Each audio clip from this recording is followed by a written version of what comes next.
नमस्कार, स्वागत है आपका डेली 24 भारत देख रहे हैं आप और मैं हूं आपके साथ लता। शुरू करेंगे खबरों का सिलसिला। लखनऊ में आयोजित डॉक्टर राम मनोहर लोहिया राष्ट्रीय विधि विश्वविद्यालय के चौथे दीक्षांत समारोह में मुख्यमंत्री योगी आदित्यनाथ ने अपनी उपस्थिति दर्ज कराई है। इस अवसर पर उन्होंने विद्यार्थियों को उनकी शैक्षणिक उपलब्धियों के लिए बधाई दी और उन्हें देश निर्माण में सक्रिय भूमिका निभाने का आह्वान किया है। मुख्यमंत्री ने कहा कि शिक्षा केवल डिग्री प्राप्त करने का माध्यम नहीं बल्कि समाज में सकारात्मक परिवर्तन लाने का सशक्त साधन भी है।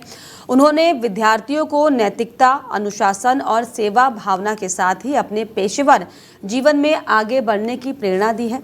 समारोह के दौरान विश्वविद्यालय प्रशासन ने बेहतर प्रदर्शन करने वाले छात्रों को स्वर्ण पदक और प्रमाण पत्र भी प्रदान किए हैं।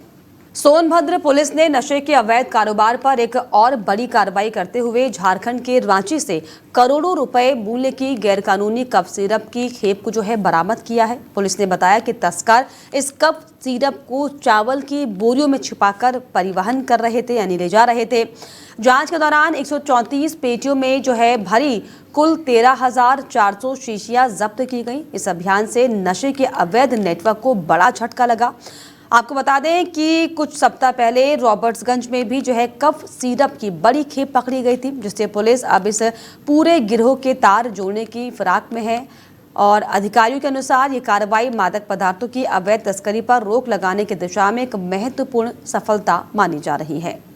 सीतापुर के जिलाधिकारी डॉक्टर राजा गणपति आर ने देर रात सामुदायिक स्वास्थ्य केंद्र लहरपुर का आकस्मिक निरीक्षण किया और कई महत्वपूर्ण निर्देश दिए। निरीक्षण के दौरान उन्होंने अस्पताल परिसर में प्रकाश व्यवस्था की कमी पर नाराजगी व्यक्त की और तुरंत उचित रोशनी की व्यवस्था सुनिश्चित करने के आदेश दिए। उन्होंने पाया कि 2 चिकित्सक ड्यूटी से अनुपस्थित थे, जिस पर वजह पूछते हुए उनका 1 दिन का वेतन काटने का निर्देश दिया गया। जिलाधिकारी ने ड्यूटी पर मौजूद सिक्योरिटी गार्ड से जानकारी ली है और उसे नियमों के अनुसार काम करने की हिदायत दी। निरीक्षण के दौरान अस्पताल परिसर में गंदगी मिलने पर उन्होंने असंतोष जताया और साफ सफाई बनाए रखने के कड़े निर्देश दिए हैं। इसके अलावा उन्होंने ओपीडी और लेबर रूम का भी निरीक्षण किया और लेबर रूम के ड्यूटी रजिस्टर की जांच की है। उन्होंने स्पष्ट निर्देश दिया है कि बेडशीट रोजाना बदली जाए, जिससे कि मरीजों को स्वच्छ और सुरक्षित वातावरण मिल सके। जिलाधिकारी की ये कार्रवाई स्वास्थ्य सेवाओं में पारदर्शिता और अनुशासन सुनिश्चित करने की दिशा में एक अहम कदम मानी जा रही है। पीलीभीत जिले के माधोटांडा सीमावर्ती क्षेत्र में जंगली हाथियों का आतंक लगातार बढ़ता जा रहा है। शारदा नदी के पार स्थित गांव में आए दिन नेपाली हाथियों का झुंड खेतों और घरों को नुकसान पहुंचा रहा है। शनिवार देर रात ढकिया तालुका महाराजपुर गांव में हाथियों का झुंड घुस आया, जिससे कि ग्रामीणों में अफरा तफरी का माहौल हो गया। इस दौरान एक हाथी ने 58 वर्षीय पुन्नो नामक व्यक्ति की झोपड़ी नुमा घर में घुसकर उस पर हमला भी किया। हाथी ने पुन्नो को पैरों तले कुचल दिया, जिससे उसकी मौके पर ही मौत हो गई। घटना की जानकारी मिलते ही रविवार सुबह वन विभाग की टीम गांव पहुंची और स्थिति का जायजा लिया। बताया जा रहा है कि थारूपट्टी, गुहान, गोरख डिब्बी और ढकिया तालुका महाराजपुर के क्षेत्रों में हाथियों का आतंक लंबे समय से जारी है, जिससे कि ग्रामीण दहशत में है। वन विभाग अब हाथियों की गतिविधियों पर नजर रखते हुए उन्हें जंगल की ओर खदेड़ने की कोशिश कर रहा है। संभल के सपा सांसद जिया उर रहमान बर्क ने बिहार की राजनीति पर बड़ा बयान देते हुए कहा कि आगामी चुनाव में राज्य में इंडिया गठबंधन की सरकार बनने की पूरी संभावना है। उन्होंने दावा किया कि बिहार के मतदाता अब सोच समझकर मतदान कर रहे हैं और बदलाव के पक्ष में हैं। सांसद बर्क ने हाल ही में जनसुराज पार्टी समर्थक दुलारचंद यादव की हत्या को लेकर एनडीए सरकार पर कानून व्यवस्था का भी विफलता का आरोप लगाया। उन्होंने कहा कि राज्य में अपराध बढ़ रहे हैं और सरकार जनता की सुरक्षा सुनिश्चित करने में नाकाम साबित हुई है। बर्क ने एनडीए के कानून व्यवस्था सुधारने के दावों को सिर्फ दिखावा बताया और कहा कि वास्तविक सुधार तभी संभव है जब इंडिया गठबंधन सत्ता में आएगा। सांसद ने विश्वास जताया है कि बिहार की जनता अब विकास, न्याय और शांति की दिशा में सोचते हुए इंडिया गठबंधन को मौका देगी। देखिए, हमें तो पूरी उम्मीद है, लेकिन फिर भी पूरा प्रयास पहले से चुनाव से पहले किया गया है एनडीए की तरफ प्रभावित करने के लिए। लेकिन फिर भी हम उम्मीद करते हैं कि जो चुनाव के अंदर जो बिहार के मतदाता हैं वो बहुत सूझबूझ के साथ में अपना फैसला लेंगे और अपने वोट का सही इस्तेमाल कर करके इस बार इंडिया गठबंधन की सरकार बनाने का काम करेंगे, कि जिससे कि सिर्फ झूठे वादे नहीं हो सके बल्कि जो वादा हो उसको सच्चे अमली जामा पहनाया जा सके।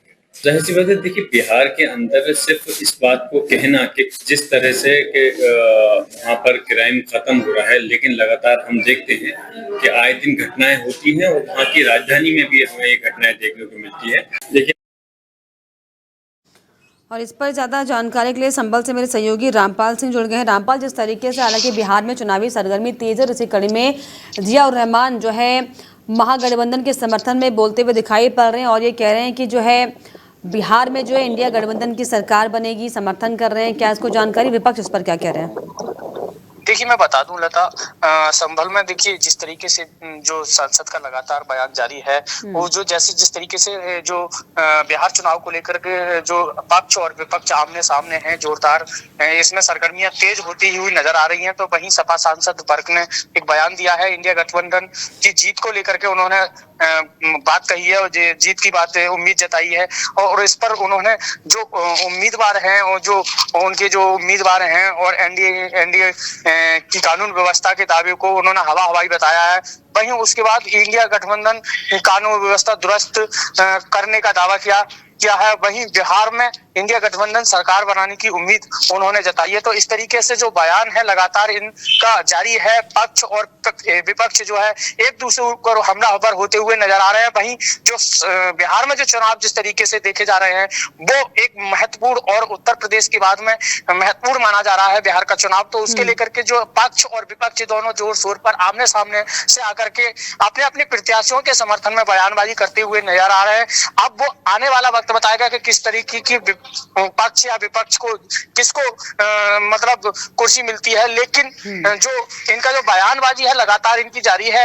अब क्या बिहार की जो जनता है क्या कुछ करेगी, किसके पक्ष में निर्णय लेने वाली है बिहार की जनता, वो आने वाला वक्त बताएगा। ये समय है और वाकई ऐसे में देखने वाली बात होगी कि अब जो है आने वाले परिणाम क्या होते हैं। फिलहाल बहुत शुक्रिया आपका रामपाल, तमाम जानकारियों के लिए, तमाम बातचीत के लिए। तो आपको बता दें कि बिहार में जो है विधानसभा चुनाव का काउंटडाउन जो है वो शुरू हो चुका है, लेकिन ऐसे में अलग अलग प्रदेशों में भी जो है गठबंधन के जो सहयोगी दल हैं वो पूरे तरीके से आश्वस्त हैं कि बिहार में इंडिया गठबंधन की जो है सरकार बनेगी। और इसी को लेकर जो है सांसद जो है संभल के उन्होंने जियाउर रहमान ने दरअसल ये बयान दिया और ये कहा कि एनडीए पर जो है कानून व्यवस्था फेल होने के तमाम आरोप लगे हुए हैं, इसलिए जनता सोच समझ कर अपने मतों का इस्तेमाल करे।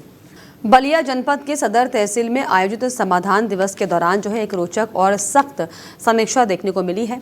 इस मौके पर एसडीएम सदर ने उपस्थित कानूनगो अधिकारियों की जो है कार्यशैली पर कड़ी नाराजगी जताई है।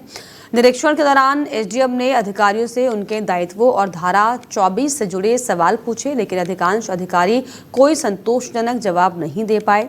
ये स्थिति देखकर एसडीएम ने कहा कि जब अधिकारियों को मूलभूत धाराओं की जानकारी ही नहीं तो वे जनता की समस्याओं का सही समाधान कैसे करेंगे। उन्होंने सवाल उठाया कि ऐसे में पीड़ितों की शिकायतों की जांच और फरमाइश रिपोर्ट तैयार करने की प्रक्रिया कितनी प्रभावी हो सकती है। एसडीएम ने सभी कानूनगों को अपनी कार्यकुशलता और विधिक जानकारी सुधारने के सख्त निर्देश दिए। वहीं कार्यक्रम के दौरान अपर पुलिस अधीक्षक कृपाशंकर ने भी अधिकारियों को जो है नए कानूनों की जानकारी दी और उनके सही अनुपालन पर विस्तार से चर्चा की है। उन्होंने कहा कि शासन की मंशा है कि हर अधिकारी कानूनी प्रावधानों से भलीभांति परिचित हो, जिससे जनता को न्याय समय पर मिल सके। प्रदेश सरकार के द्वारा भारत में 1 जुलाई 2024 के नए कानूनों का जो क्रियान्वयन किया गया और औपनिवेशिक भारत के जो पहले से कानून थे उनको रद्द किया गया। इन कानूनों के लेकर जागरूकता का एक अभियान चलाया जा रहा है 3 दिन से। उस अभियान के क्रम में आज हम लोग तहसील सदर में इकट्ठा हुए हैं, जिसमें उप जिलाधिकारी सदर के साथ में हमारे क्षेत्राधिकारी, नगर क्षेत्राधिकारी सदर और इंस्पेक्टर कोतवाली, इंस्पेक्टर क्राइम कोतवाली के साथ तहसील स्तरीय सभी अधिकारी हैं और आम नागरिक वकील भी हैं, जिसके भी आप सभी साथी उन कानूनों के विषय में लोगों को बताया जा रहा है और विशेषकर उद्देश्य के विषय में बताया जा रहा है। पुराने कानून थे उनका उद्देश्य था दंड, लेकिन जो नया कानून है वो भारत में न्याय दिलाना होगा।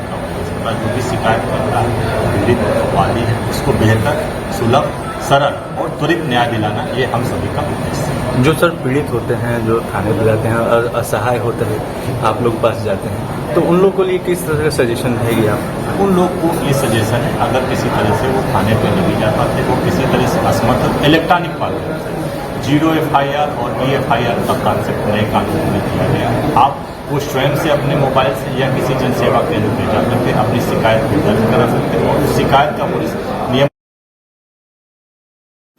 बिजनौर जिले के कोतवाली शहर क्षेत्र के लखीपुरा इलाके में उस समय सनसनी फैल गई जब जंगल के भीतर एक महिला और एक युवक के अज्ञात शव बरामद किए गए।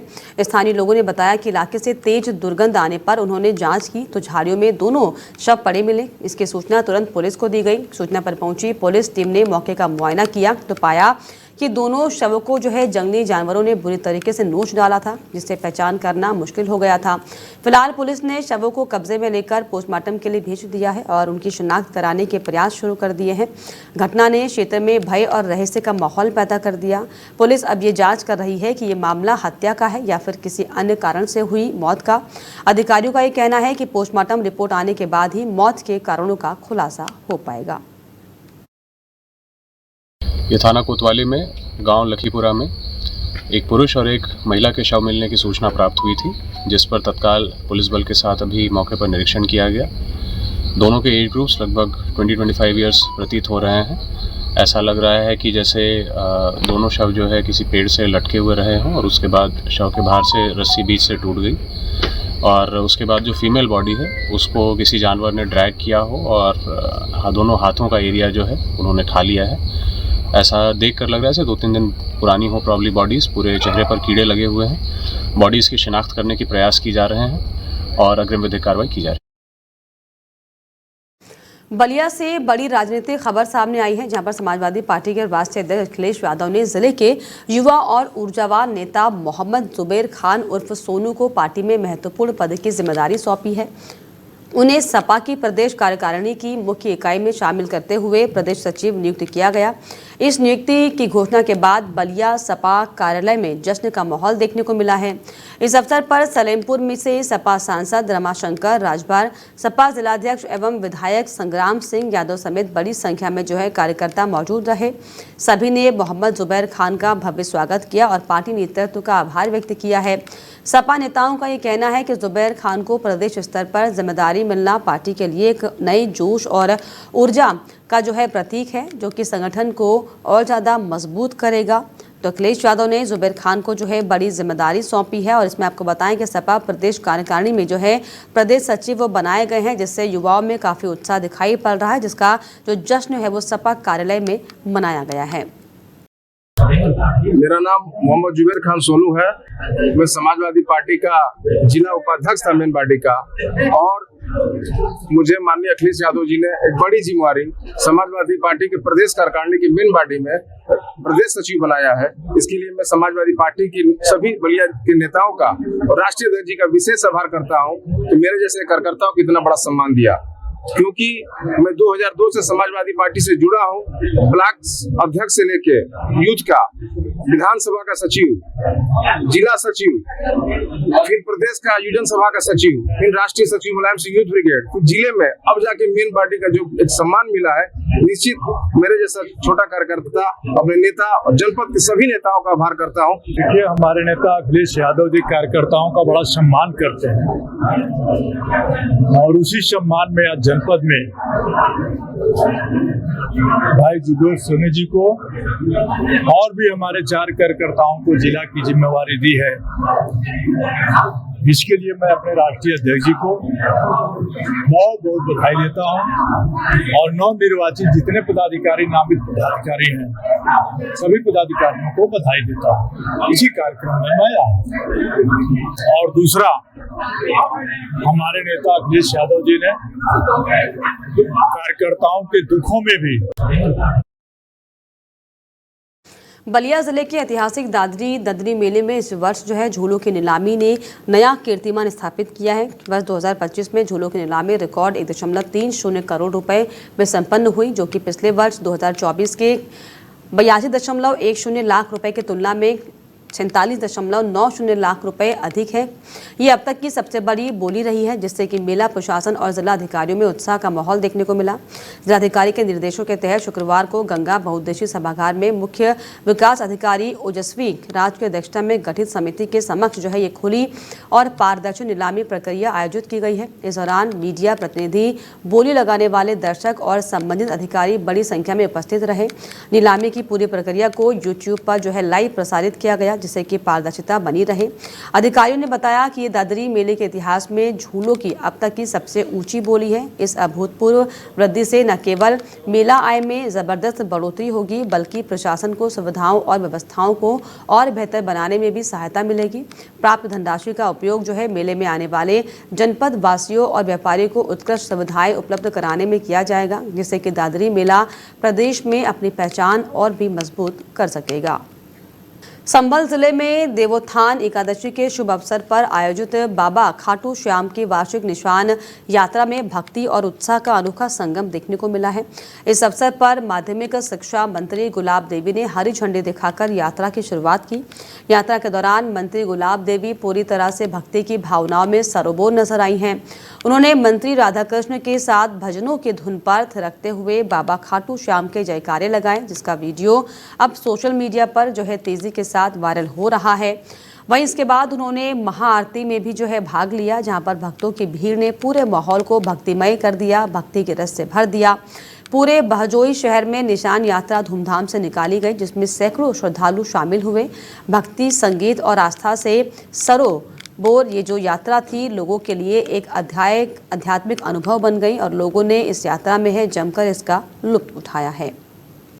खाटू श्याम जी का जो जन्मदिन है और देवोत्थान एकादशी एक ही दिन है। आज इसी उपलक्ष्य में बहुत बड़ी निशान यात्रा का आयोजन किया गया, जो निशान यात्रा प्रतिवर्ष निकलती है देवोत्थान एकादशी के लिए। तो आज भी वही उसी रूप में निकाली गई और बहुत ही भव्यता को पाई हुई थी। आज माननीय श्रीमती गुलाब देवी माध्यमिक शिक्षा मंत्री उत्तर प्रदेश सरकार के द्वारा वो आई और आज महाआरती का आगाज उनके द्वारा किया गया। खाटू श्याम भगवान के चरणों में नमन करती हुई, यहाँ पर उपस्थित समस्त भक्तों के चरणों में नमन करती हुई मैं इतना कहना चाहूंगी कि खाटू श्याम जी ये प्रेम के प्रतीक हैं। इन्हें प्रेम चाहिए और प्रेम तभी मिलेगा जब तन से और मन से आप इनके प्रति समर्पित होंगे। इन्हें धन की जरूरत नहीं है, इन्हें जरूरत है आपकी भावनाओं की, कि आप चाहे सो रही हैं चाहे जग रही हैं। मुजफ्फरनगर से बड़ी खबर सामने आई है, जहां पर थाना सिविल क्षेत्र के मेरठ रोड स्थित टेरी स्टील प्लांट में देर रात जो है भयंकर आग लग गई। आग लगते ही पूरे प्लांट में अफरा तफरी का माहौल हो गया, क्योंकि लपटें तेजी से जो है फ्यूल टैंक तक पहुंच गई और आग ने विकराल रूप ले लिया। सूचना मिलते ही फायर ब्रिगेड की कई गाड़ियां मौके पर पहुंची और दमकल कर्मियों ने कड़ी मशक्कत के बाद घंटों की मेहनत से आग पर काबू पाया। हालांकि आग की तीव्रता इतनी ज्यादा थी कि आसमान तक धुआं फैल गया और आसमान के इलाकों में दहशत का माहौल बन गया। फिलहाल आग लगने के सटीक कारणों की जांच हो रही है। वही अधिकारियों ने कहा कि स्थिति अब जो है नियंत्रण में है और किसी भी बड़े नुकसान की जनहानि की कोई सूचना अब तक नहीं मिली है।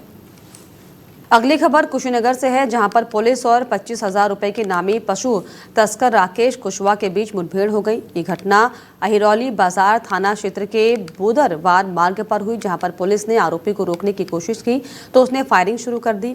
जवाबी कार्रवाई में पुलिस की जो है गोली उसके पैर में लगी, जिससे कि वो घायल हो गया। घायल अवस्था में उसे अस्पताल में भर्ती कराया गया। मौके से पुलिस ने एक तमंचा, कारतूस, बिना नंबर की बाइक और नकदी बरामद की है। बताया जा रहा है कि राकेश कुशवाहा पर कई आपराधिक मुकदमे दर्ज हैं, जिनमें पशु तस्करी और गैंगस्टर एक्ट से जुड़े मामले भी शामिल हैं। इस मुठभेड़ में एसओजी टीम, अहिरौली बाजार थाना पुलिस और कप्तानगंज थाने की संयुक्त टीम ने हिस्सा लिया। पुलिस के अनुसार आरोपी लंबे समय से फरार चल रहा था और कई थानों में वांछित था। उसकी गिरफ्तारी को पुलिस ने एक बड़ी सफलता बताया है।